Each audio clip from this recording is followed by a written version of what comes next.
Merci Père Roger pour ces enseignements sur le 4e don, la force. Nous retrouvons dans cette partie interactive de la catéchèse du jour. On commence par le texto de Jean-Claude Nkodia depuis Brazzaville. Bonjour, bonjour Père Roger, bonjour Maman Régine. Comme toujours, je suis suspendue à vos lèvres pour écouter cette catéchèse qui s'annonce enrichissante. Père, 2 questions me brûlent les lèvres. Peut-on parler de l'esprit de force plutôt que de la force de l'esprit? Une sous-question, existe-t-il une différence entre les deux? Les dons de la force et le don de la force de l'Esprit Saint. 2e ou 3e question d'ailleurs, est-ce que la force de Samson ou de David devant Goliath colle à l'objet de la matière de cette catéchèse? Autrement dit, est-ce que cette force procède du Saint-Esprit? Voici là les questions de Jean-Claude Nkodia depuis Brazzaville. Merci beaucoup à notre frère Jean-Claude depuis Brazzaville. L'esprit de force et force de l'esprit. L'esprit de force, ça veut dire que l'Esprit Saint est aussi l'Esprit Saint qui donne la force. Il est l'esprit d'amour. On pourrait aussi dire il est l'esprit de conseil, parce qu'il nous donne aussi le conseil comme don. Il est l'esprit d'intelligence, l'esprit de piété, l'esprit de la crainte de Dieu. Il est aussi l'esprit de force. Donc ça, c'est tout à fait normal. Quand on dit l'esprit de force, ça signifie l'esprit qui nous donne la force. La force de l'esprit, ça signifie le don de force. Parce que le don de force, c'est un don qui nous vient de l'esprit. Alors maintenant, la deuxième question, c'est par rapport à Samson, David, ces gens qui étaient forts. En eux, il y avait les dons de force. Parce que les dons de force, c'est aussi ce que l'Esprit Saint donne à chacun de nous par rapport à la mission que nous avons, par rapport à la mission de chacun.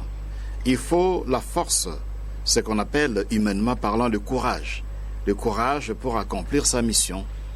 Samson avait une mission en Israël, notamment par rapport aux Philistins, qui malmenaient les Juifs à l'époque. Et la mission qu'il a reçue du Seigneur demandait le don de force, c'est-à-dire le courage pour affronter sa mission. Mais au-delà de ce don de force comme courage pour affronter sa mission, il avait aussi reçu la force musculaire. Parce que justement, pour affronter les Philistins, il fallait avoir cette force physique ou musculaire que l'Esprit Saint lui a donnée. Mais ça ne fait pas partie de don de l'Esprit comme force. La force musculaire de Samson, ça c'est un autre don particulier, dirait-on un charisme qu'il avait reçu, pour essayer de protéger le peuple juif face aux Philistins. Mais, comme chacun de nous, Samson avait les dons de force en termes de courage, en termes d'audace par rapport à la mission qu'il avait. De même aussi, David aussi, il avait les dons de force. Ces dons-là qui vous permettent de bien faire votre mission, nonobstant les épreuves, nonobstant les difficultés que vous pourrez rencontrer. De même aussi Josué, nous avons terminé la catéchèse en évoquant Josué 1.6, Josué avait les dons de force. C'est les dons que le Seigneur lui a donnés quand il lui a dit, en Josué 1.6, au début de sa mission, après la mort de Moïse, Dieu dit à Josué, je serai avec toi comme j'étais avec Moïse, sois fort et courageux. Donc ça signifie que chaque fois que le Seigneur nous donne une mission, il nous donne aussi les dons de force pour accomplir cette mission-là. Bonjour Radio Maria, première question de Hervé depuis la paroisse Saint-Jean-Paul II. Est-ce que la force physique peut-elle outrager l'amour du prochain? C'est la première question. La deuxième, le don de force et la tendresse sont-elles opposées ou sont-ils opposés? Troisième, la force comme don marche-t-elle de pair avec la persévérance? La force et la persévérance, ça c'est la troisième question. La quatrième, la force spirituelle nous ouvre-t-elle le ciel? Voilà les 4 questions de Hervé. Merci à Hervé depuis la paroisse Saint-Jean-Paul II, ici à Kinshasa. Effectivement, les dons de force nous ouvrent la vie éternelle ou la vie spirituelle. C'est-à-dire les dons de force, ça nous permet, comme je l'ai dit, de mettre en pratique ce que nous savons de la parole de Dieu. Voilà pourquoi ça peut nous permettre justement d'être des chrétiens authentiques qui témoignent de l'amour de Dieu par des actions concrètes, parce qu'il y a les dons de force.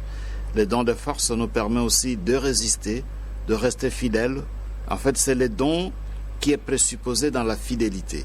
Là où il y a la fidélité, c'est qu'il y a les dons de force.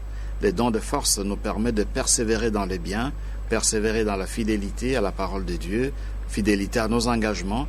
C'est ça les dons de force. Voilà pourquoi c'est un don important qui nous permet justement d'accéder à la vie éternelle. Et les dons force physique et amour du prochain. La force physique, il ne faudrait pas la percevoir tout de suite comme étant une force destructive. Pas nécessairement. La force physique, c'est l'expression de la santé. Quand on est en bonne santé, on a la force physique. Par exemple, si vous êtes au service des malades, comment vous allez soigner les malades si vous n'avez pas la force physique? Parfois, il faut soulever un malade, tout ça, il faut les soigner, il faut le déplacer d'un lit à un autre. Ça demande la force physique. Donc la force physique n'est pas nécessairement destructive, mais c'est aussi une force qui peut permettre de servir. Ça peut nous permettre de défendre les autres, ça peut nous permettre d'aider les autres, d'aider quelqu'un par exemple à soulever quelque chose. Il est dans les besoins, mais il n'a pas assez de force. Il est peut-être malade, il faut l'aider à soulever quelque chose dont il a besoin. Et donc, la force physique est une force qu'il faut mettre d'abord au service de l'amour. Ce n'est pas une force dans le sens de détruire, dans le sens de tabasser, mais plutôt dans le sens d'aider ceux qui sont dans le besoin. La tendresse et la force. Non, la force comme don de l'esprit ne s'oppose pas à la tendresse. Au contraire, parfois, les dons de force nous permettent d'être tendres.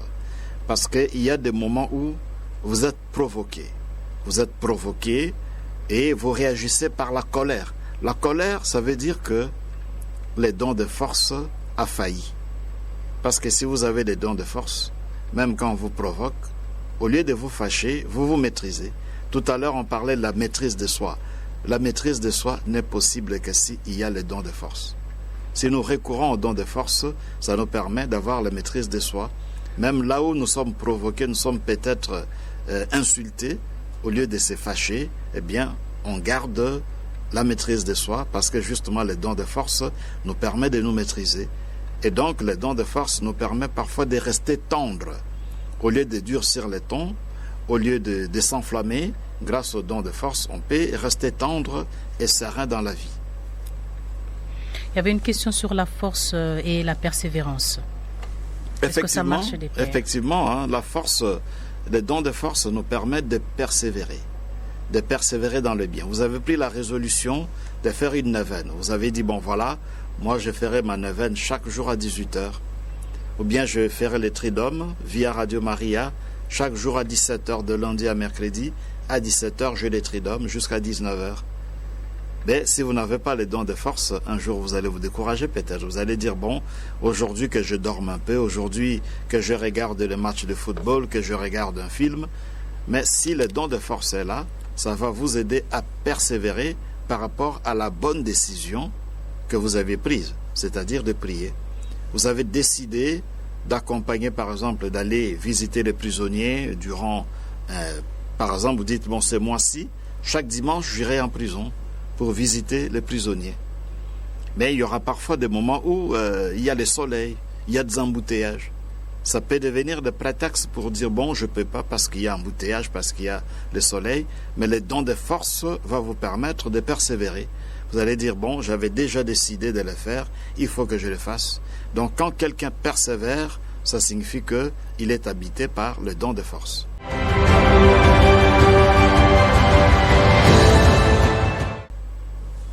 On va prendre un appel. Allô?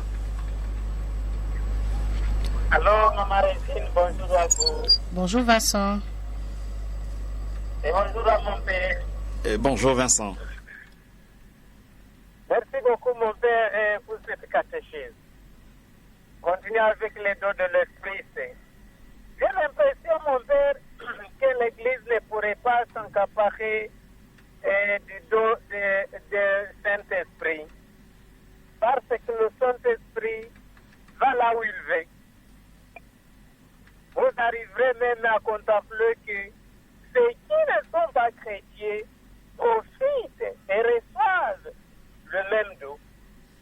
Qu'est-ce que je voudrais dire par là, mon Père? Dès que nous naissons, n'est-ce pas que Dieu nous donne la vie?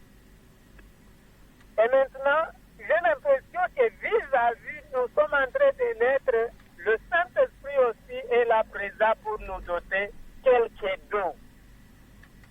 Et là, vous verrez même les petits-enfants en train de façonner des petites maisonnettes là et autres. Vous verrez et vous allez croire que cet enfant sera malin, il est trop malin et risque d'être plus intelligent. Ce sont des dons qu'on reçoit et on n'est pas encore instruit chrétiennement, mon Père. Voilà mon idée. Merci beaucoup. Merci à Vincent depuis Bukavu. Merci à Vincent. C'est une contribution en fait, une contribution intéressante. C'est pas une question à laquelle je vais répondre. Je vais donc essayer de commenter cette contribution de Vincent qui nous a appelé de Bukavu. Nous saluons le Père Sylvain, l'abbé Gustave et toute l'équipe de Radio Maria à Bukavu et tous les auditeurs auditrices qui nous suivent à Bukavu en ce moment. Et c'est vrai, c'est pas seulement l'Esprit Saint, mais aussi Dieu. On ne peut pas, Vincent a dit, on ne peut pas s'accaparer, et j'allais même dire, on ne peut pas apprivoiser. On ne peut pas apprivoiser l'Esprit Saint, parce que justement, il souffle où il veut. On ne peut pas non plus apprivoiser Dieu, parce que Dieu est plus grand. Il est plus grand que le monde, il est plus grand que nos perspectives, il est plus grand que nos cœurs.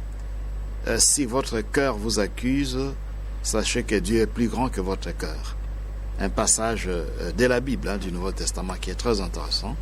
Si votre cœur vous accuse, sachez que Dieu est plus grand que votre cœur. Parce que justement, il est plus que tout ce que nous pouvons imaginer. Il est plus que tout ce que nous pouvons croire. Et donc personne ne peut apprivoiser Dieu. Voilà pourquoi le croyant, plus on découvre Dieu, plus on devient humble. C'est ça. C'est ça. Donc, le fait, l'humilité, souvent c'est l'expression d'une grande maturité spirituelle. Des gens qui sont proches de Dieu, qui ont découvert la grandeur de Dieu, du coup, ils se font petits. Ils se font petits, ils sont humbles. Ils ne se considèrent pas comme étant détenteurs de la vérité. Parce que Dieu, justement, est plus grand que nos têtes, il est plus grand que notre intelligence, il est plus grand que l'univers. Et donc, personne ne peut l'apprivoiser, personne ne peut le domestiquer. Il est au-delà de toutes nos perspectives. Et comme conséquence, je l'ai bien dit, c'est l'humilité. Merci.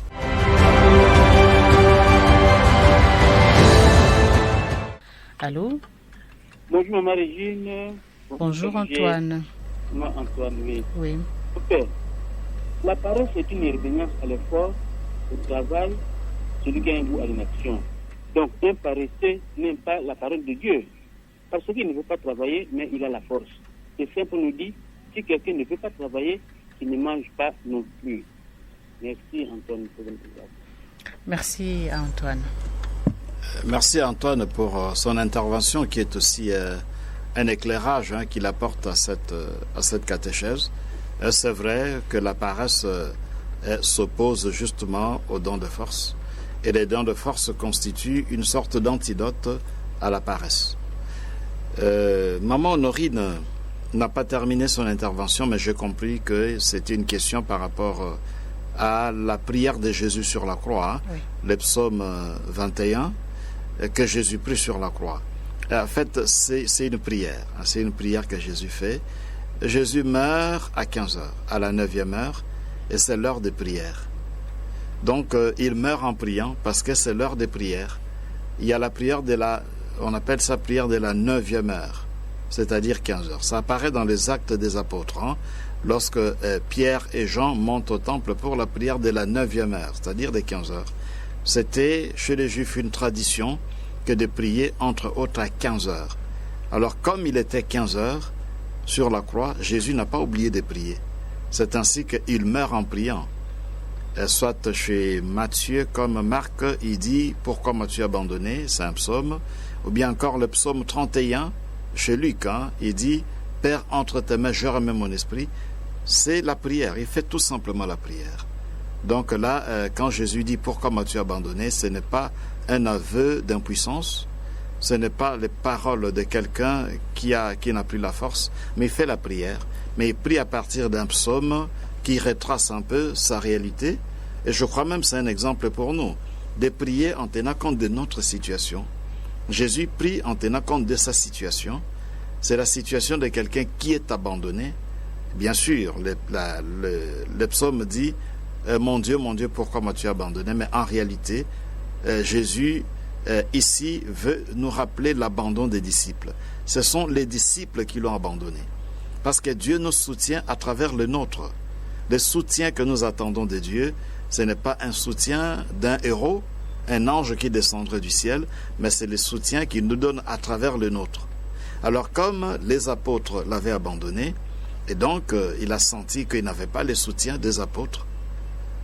Or, ce soutien des apôtres traduirait le soutien de Dieu, parce que Dieu nous soutient à travers les autres. Donc quand il dit Dieu, pourquoi m'as-tu abandonné, ça veut dire que à travers les apôtres, évidemment, les apôtres qu'il avait abandonnés.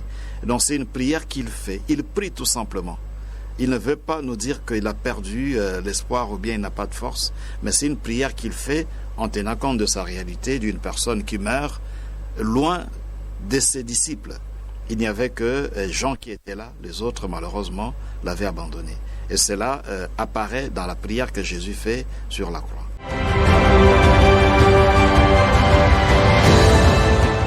On va prendre une question de Baby Grace. Est-il possible de tenir longtemps à ces enseignements dans l'Église avec la force de l'Esprit Saint, mais sans la force physique?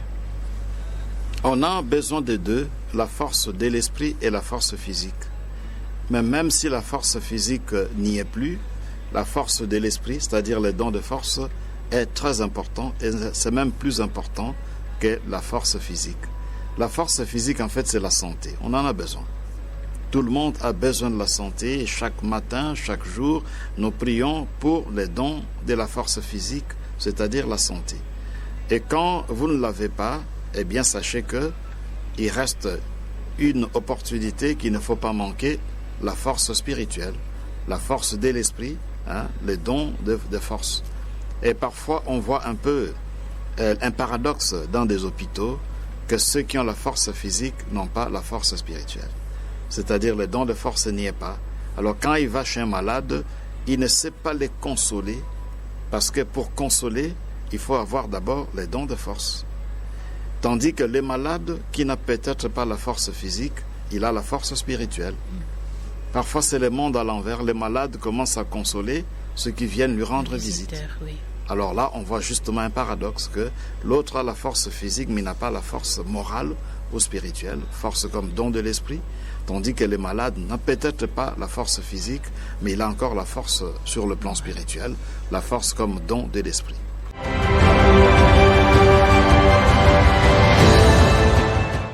Un autre appel. Allô? Maman Régine, je reviens. Oui, maman Dorine. Merci mon père. L'Esprit Saint a soufflé vraiment entre moi et lui. Merci beaucoup mon père. Merci maman. Ben, j'ai compris que maman posait une question dans ce sens-là. Oui. Et voilà, merci à l'Esprit qui nous a inspirés. Bonjour Radio Maria, c'est Destinée depuis Brazzaville. Cet enseignement sur la force comme don de Dieu vient de me réconforter parce que comme a dit le Père, on a besoin de la force de Dieu chaque jour. Je voudrais savoir, est-ce que les dons de la force excluent la douleur ou bien on vit la douleur dans la force? Merci beaucoup à notre auditrice. Depuis Brazzaville, nous profitons pour saluer nos auditeurs et auditrices de Brazzaville, notamment l'abbé Stanislas, le directeur de Radio Maria à Brazzaville. Effectivement, les dons de force n'excluent pas la douleur, tout comme ça n'exclut pas la souffrance. D'ailleurs, on en a plus besoin devant la souffrance, devant la douleur physique et tout ça. C'est en ce moment-là qu'on a besoin du don de force. Et l'exemple le plus évident, le plus pertinent, ce sont des martyrs. La douleur des martyrs, qu'est-ce qu'ils ne ressentent pas? Quelqu'un comme Bakanja qui a été chicoté. Avec quelle chicote? Voyez vous-même. Ou encore Anuarité qui a été poignardé. Eh bien, c'est la douleur, c'est la souffrance. Mais les dons de force les a accompagnés. Et ils ont exprimé ce don de force par le fait que ils ont dû pardonner à leur bourreau. Bakanja, autant qu'Anuarité, a pardonné. Ils ont imité Jésus, qui sur la croix aussi a pardonné à ses bourreaux en disant « Père, pardonne-leur, ils ne savent pas ce qu'ils font ». Donc c'est ça, ça n'exclut pas la douleur. Même quand il y a la douleur, il faut que les dons de force nous accompagnent, nous habitent. Même quand il y a la douleur, il faut que les dons de force nous aident à nous maîtriser. Je ne dis pas qu'il ne faut pas se plaindre, on se plaint, on peut même pleurer. On peut même pleurer parce qu'on a mal, ça c'est tout à fait normal, c'est humain. Mais les dons de force, ça nous permet, en ce moment-là, de garder la foi, de garder l'espérance et de persévérer dans les biens, de persévérer dans la prière.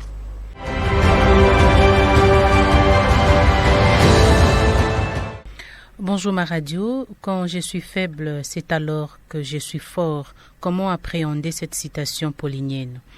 Autre question, quels sont les péchés actuels contre le Saint-Esprit? Et pour terminer, quelle nuance y a-t-il entre l'essence littérale et spirituelle de l'écriture sainte? C'est Enoch Nzokanda qui nous écrit depuis Saint-Kizito. Merci beaucoup à notre auditeur depuis Saint-Kizito. La citation de Saint Paul. Quand je suis faible, c'est alors que je suis fort. C'est très important de poser une telle question parce que ça nous permet de creuser un peu pour voir un peu plus clair sur ces dons de l'esprit, parmi les 7 dons de l'esprit, les dons de force. Quand je suis faible, c'est alors que je suis fort. Ça veut dire que c'est justement dans la faiblesse que se révèlent les dons de force. Ça se révèle dans la faiblesse, c'est-à-dire devant les épreuves, devant les difficultés, devant la maladie. Faible, asthénéia en grec, donc faible, ça peut signifier aussi maladie. C'est justement dans ce moment-là que se révèlent les dons de force. Quand je suis faible, c'est alors que je suis fort. Il emploie ici un peu certaines figures rhétoriques dans la rhétorique grecque ou gréco-romaine. On comprend ce sont des figures de style, mais l'idée qui est là, c'est juste ceci, que c'est dans la faiblesse que la force se révèle. C'est un peu, en d'autres termes, ce que Dieu lui a dit en 2 Corinthiens 12. Ma puissance se déploie dans la faiblesse. Ma puissance se déploie dans la faiblesse. 2 Corinthiens 12, de 7 à 10. Dieu dit à Paul, ma puissance se déploie dans la faiblesse. Et donc, ça nous permet de comprendre l'autre phrase de Paul, quand je suis faible, c'est alors que je suis fort. C'est dans la faiblesse, la maladie, dans des situations difficiles où on est peut-être humilié. C'est en ce moment-là que la force, comme don de l'esprit, doit se révéler, parce que la force vous invite en ce moment-là à demeurer serein, à garder l'espérance, à garder la foi, à ne pas manquer à la charité, même si on souffre. La deuxième question, le péché contre l'esprit, c'est le blasphème en fait. Dans le contexte biblique, c'est le blasphème. Donc c'est lorsque on a dit de Jésus qu'il est en train de chasser les démons par la force qui lui vient de Belzéboul. Il expulse les démons par la force de Belzéboul. Alors Jésus va parler justement du péché contre l'Esprit Saint, c'est le blasphème. Parce que Jésus est habité par l'Esprit. En Luc 4, avant de commencer sa mission, Jésus lit le passage d'Isaïe où il est écrit « L'Esprit du Seigneur est sur moi, il m'a envoyé annoncer la bonne nouvelle ». Il est habité par l'Esprit, tout ce qu'il est fait par la force de l'Esprit qui est en lui. Alors maintenant, le fait de ne pas reconnaître la puissance de l'Esprit et de nier cela en disant que voilà, Jésus expulse les démons par la force de Belzéboul, ça c'est le blasphème et c'est le péché contre l'Esprit Saint. Et le sens littéral et spirituel. Le sens littéral, on le sait, c'est-à-dire quand vous prenez la Bible, un verset biblique tel qu'il est, ça peut fonctionner aussi, mais pas toujours. Pas toujours parce qu'il y a des passages bibliques qui relèvent plutôt de certains genres littéraires qui demandent une certaine interprétation, qui demandent l'intelligence comme don de l'esprit, et parfois l'intelligence, don de l'esprit qu'on a développé par des études théologiques pour approfondir un verset biblique. Et donc, il ne faut pas tout prendre littéralement. le sens littéral. Donc je prends les choses comme je les vois. Ce matin, qu'est-ce qu'il y avait? C'est Élie dans, je crois, 1 roi 17. Élie qui est envoyé chez la veuve de Sarepta. Voyez-vous, il part et puis après il dit, c'est un moment difficile, moment de crise en Israël. Bon, cette femme-là, Élie va croiser la femme et puis il dit à la femme, écoutez, il faut me donner à manger, d'abord à boire et puis donnez-moi du pain. La femme dit, mais la veuve de Sarepta dit, mais je n'en ai que pour une journée, pour moi et mon fils. Et finalement, Élie dit, non, mais écoutez, donnez-moi et puis vous ne manquerez rien. Donc jusque-là, ça peut fonctionner, c'est-à-dire on peut demander à quelqu'un et celui qui n'a pas quelque chose de consistant peut partager le peu qu'il a avec quelqu'un d'autre. C'est ça l'essence littérale. On peut suivre ce texte littéralement, mais jusqu'à un certain moment. Parce qu'à un moment, on dit, bon voilà, depuis que cette femme a donné à manger et à boire à Élie, eh bien son récipient-là, son vase-là, avait toujours quelque chose dedans. Mais c'est là qu'on voit que l'essence littérale, bien sûr, c'est important, mais il faut mettre les gants. Parce que vous pouvez donner à quelqu'un. Donner ce que vous avez. Si vous avez tout donné, vous avez votre porte-monnaie. Donnez de l'argent que vous avez, le peu que vous avez à quelqu'un. Mais vous verrez que votre porte-monnaie ne produira pas l'argent chaque jour. Et donc, ça veut dire que ce qui est écrit dans ce texte-là, à un certain moment, ne doit pas être pris littéralement. Ça veut tout simplement dire, et ça c'est le sens spirituel, que quand nous partageons, Dieu ne nous abandonne pas. C'est ça ce que ça veut dire. Donc, le sens littéral peut fonctionner, mais pas toujours, parce que par moment, on est rattrapé. Si on est accroché au sens littéral, et à un certain moment, on est rattrapé là où le texte relève des genres littéraires qui demandent une interprétation et une intelligence particulière pour comprendre le texte.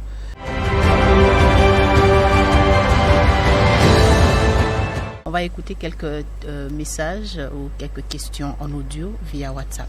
Bonjour Maman Régine, bonjour Père Roger. Merci beaucoup pour la catéchèse. Ma question est celle-ci, Père Roger. La force dont on fait l'allusion, quelle force? La force de frappe comme celle qu'il y avait à Samson, ou bien quelle autre force que vous parlez? Merci beaucoup Père Roger, c'était Alain Amir. Merci beaucoup. Les 7 dons de l'esprit incluent entre autres les dons de force. Entendez par la force spirituelle, force intérieure. C'est-à-dire ce don qui nous permet de passer de la théorie à la pratique. Nous savons la volonté de Dieu, nous savons ce que Dieu veut dans la parole de Dieu, dans sa parole, mais nous ne savons pas appliquer ça. Il y a une sorte de lenteur, une sorte de paresse qui nous bloque. Et c'est le don de force qui nous permet de passer de la théorie à la pratique. Ou bien devant les épreuves, on veut abandonner, on veut changer d'église. À un certain moment, on veut même renoncer à la foi chrétienne. On ne prie plus. On a besoin de la force en ce moment-là pour persévérer dans la prière, pour persévérer dans la foi, pour persévérer dans la fidélité à Dieu, même s'il y a des épreuves de vie. C'est ça la force, comme don de l'esprit qu'on inscrit parmi les 7 dons de l'esprit. La force physique est aussi un don que Dieu donne. Je n'entends pas par là la force de frappe pour taper les gens, mais la force physique, on en a besoin. Sinon, comment vous allez travailler? Pour travailler, il faut avoir la force physique. En d'autres termes, la santé. Ça, c'est un don qu'il faut demander chaque jour. Quand on a la santé, c'est-à-dire qu'on est fort physiquement, on peut se déplacer, aller rendre visite aux gens, aller au travail, on peut aller au marché, on peut aller à la prière, parce qu'on a la force physique, on a la santé. Donc ça, c'est un don que Dieu donne aussi. Mais Dieu ne donne pas la force physique pour frapper les gens. Donc ça, il faut exclure ça.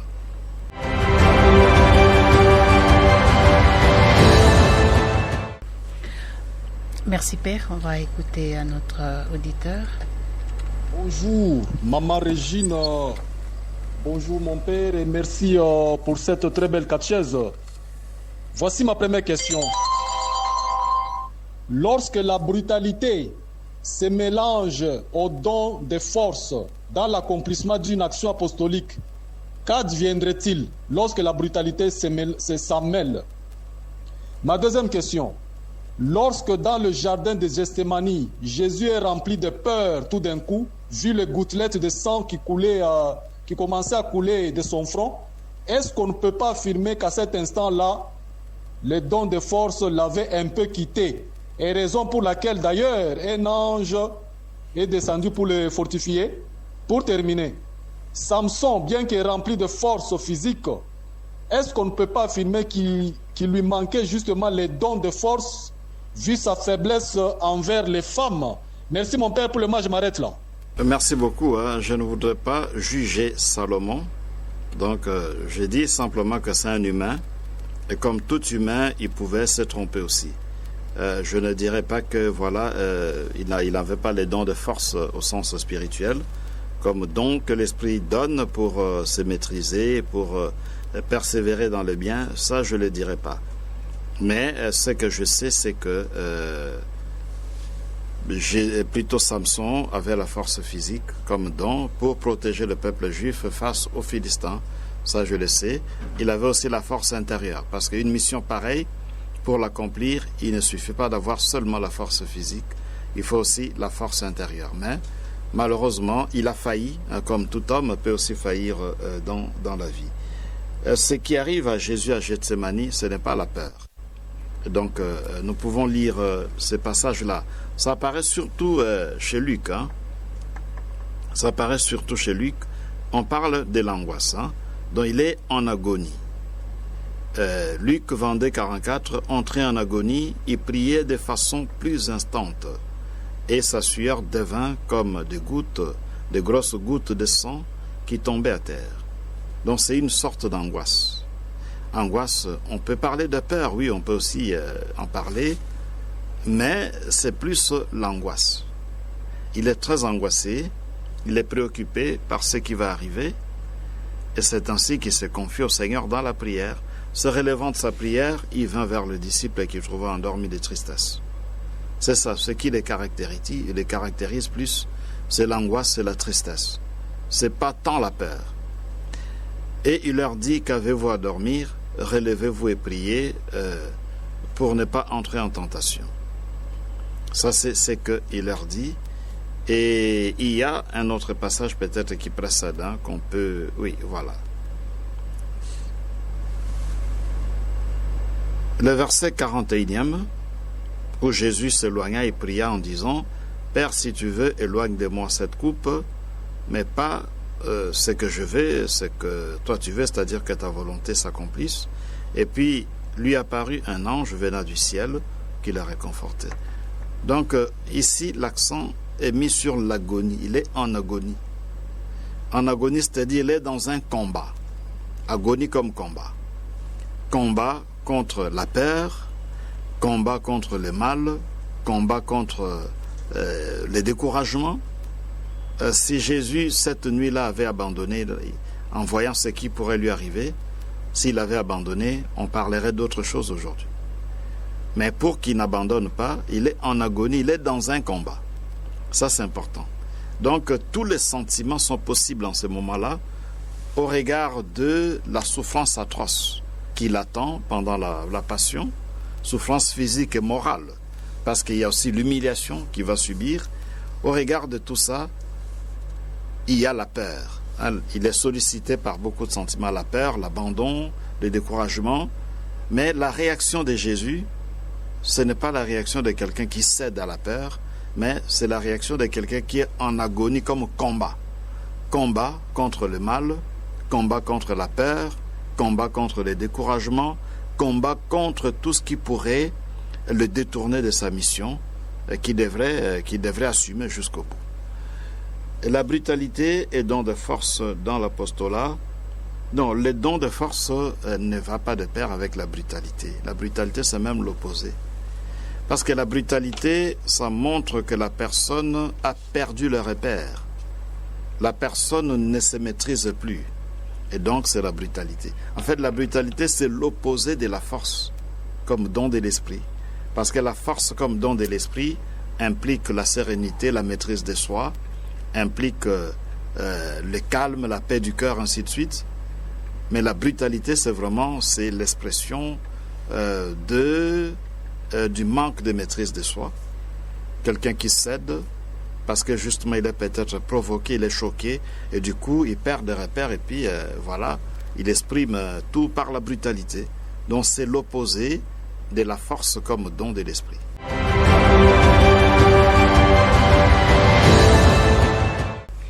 Merci Père. On va terminer par ces voices de Maman Maggie depuis la France. Père Roger, bonjour Maman Régine. Je suis Maman Maggie de France. Comment découvrir que un don qui est en soi vient de Dieu? Comment les découvrir? Merci pour la réponse. Merci beaucoup à notre maman qui nous appelle de la France. Et bon, les dons qu'on connaît ne posent pas problème. Les 7 dons de l'esprit qui sont des dispositions permanentes qu'on trouve chez tous les chrétiens ne posent pas problème parce qu'on les connaît et puis on les a expliqués dans cette émission, la catéchèse. Vous pouvez aussi lire d'autres textes de l'Église, les catéchismes de l'Église, le gros format pour essayer d'approfondir les dons de l'esprit, les 7 dons de l'esprit. Ça, c'est pas un problème. Mais il y a parfois des charismes personnels que l'esprit donne à certaines personnes. Et c'est là que la question de notre auditrice de la France devient pertinente. C'est-à-dire, comment savoir qu'un charisme personnel vient de Dieu? Par exemple, je pourrais parler de quoi? Le charisme, peut-être, prophétie d'anticipation. C'est un exemple parmi tant d'autres. Ça peut exister aussi. Que quelqu'un qui a les dons de voir un peu ce qui va venir, peut-être demain après-demain, comment savoir que ça vient de Dieu? Quelqu'un peut-être il a prié et puis la nuit, dans un rêve, il voit ce qui va arriver dans votre vie ou bien dans sa propre vie. Ce sont des charismes que l'Esprit peut donner, ça existe. Parce que déjà dans la Bible, il y avait des gens qui voyaient l'avenir par des rêves. Ça peut arriver. Alors maintenant, comment savoir que ça vient de l'Esprit? C'est une très bonne question. J'ai déjà répondu à ça il y a quelques jours. J'ai dit, tout ce qui vient de l'Esprit, quand nous l'exploitons, il y a tout d'abord l'absence de tout esprit mercantile. Ce n'est pas un fonds de commerce.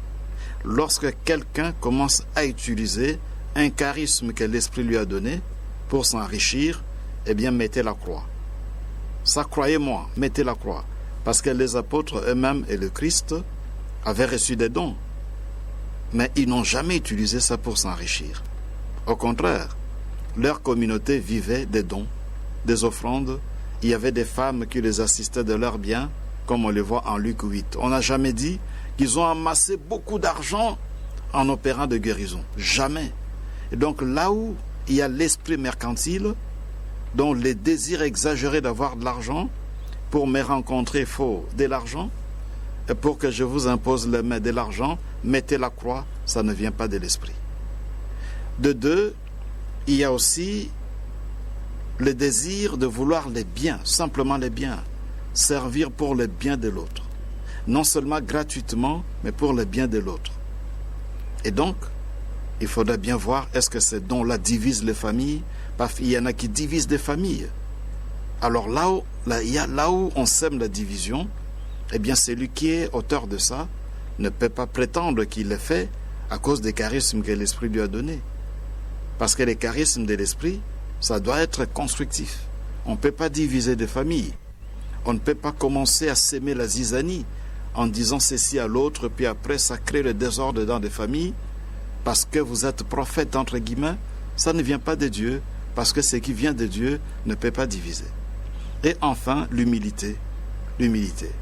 Lorsque quelqu'un sert par les dons qu'il a reçus de Dieu, il y a beaucoup d'humilité. Parce qu'il reconnaît que ça ne vient pas de lui, ça vient de Dieu.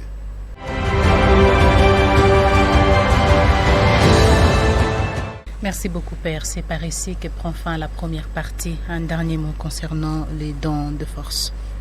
Les dons de force, c'est un don très important et ça nous permet justement de rendre beaucoup plus efficaces les dons de sagesse, d'intelligence et de conseil, qui sont des dons qui nous donnent la vision. Sagesse, intelligence, et conseil nous donnent la vision, la claire vision de ce que nous devons faire, la claire vision de ce que Dieu veut. Mais parfois, nous savons ce que Dieu veut, mais nous ne mettons pas ça en pratique parce que justement, la paresse, le découragement nous guettent. Voilà pourquoi les dons de force nous aident justement à rendre les dons de sagesse, intelligence et conseil beaucoup plus efficaces. Parce que les dons de force nous permettent de passer de la théorie à la pratique. Ça nous permet de mettre en pratique ce que dit la parole de Dieu. Et surtout, ça nous permet de persévérer dans le bien, de ne pas céder. Quelqu'un vous provoque et vous insulte. Pour ne pas rendre le mal pour le mal, il faut les dons de force pour que vous puissiez vous maîtriser, pour que vous puissiez continuer à aimer vos ennemis, à faire du bien à ceux qui vous en veulent. Il faut absolument les dons de force. Et enfin, demain, le programme va connaître un peu de perturbations. Nous n'oublions pas que durant cette période au niveau de notre Église, il était prévu le congrès eucharistique que la SENCO devait organiser. Ça devait se tenir à Lubumbashi, au niveau national. Malheureusement, la pandémie a tout bouleversé, mais les médias catholiques étant des médias au service de l'Église, nous allons vous relayer quelques activités qui étaient prévues dans les cadres de ce congrès eucharistique.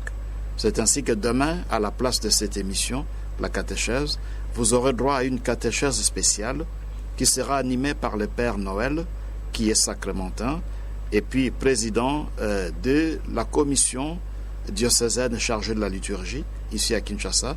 Il va animer une émission pour partager avec vous une catéchèse sur les thèmes du congrès eucharistique.